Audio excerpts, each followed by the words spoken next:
Now I'm going to read the final part of the Ickabog, chapter 1.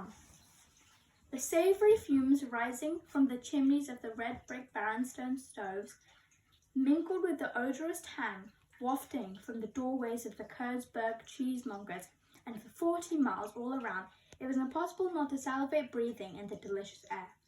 A few hours north of Kurdsberg and Baronstown, you came upon acres of vineyards bearing grapes as large as eggs, each of them ripe and sweet and juicy. Journey onwards for the rest of the day, and you reached the granite city of Jeroboam, famous for its wines. They said of the Jeroboam you could simply get tipsy walking in the streets.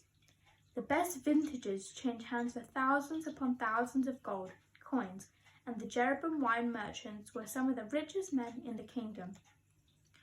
But a little north of Jeroboam, a strange thing happened. It was as though the magically rich land of cornucopia had exhausted itself by producing the best grass, the best fruit, and the best wheat in the world.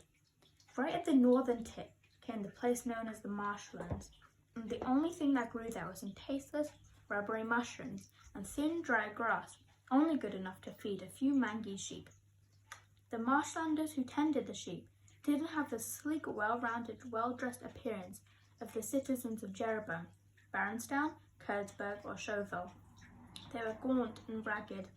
Their poorly nourished sheep never fetched very good prices either, in cornucopia or abroad, so very few marshlanders ever got to taste the delight of cornucopian wine, cheese, beef, or pastries. The most common dish in the marshland was a greasy mutton broth, made from those sheep who were too old to sell. The rest of cornucopia found the marshlanders an odd bunch.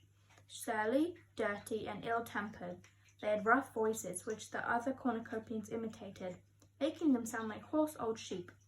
Jokes were made about their manners and their simplicity. As far as the rest of cornucopia was concerned, the only memorable thing that had ever come out of the marshlands was the legend of the Ickabog. That was the Ickabog chapter 1. I hope you enjoyed my reading. Thank you for listening.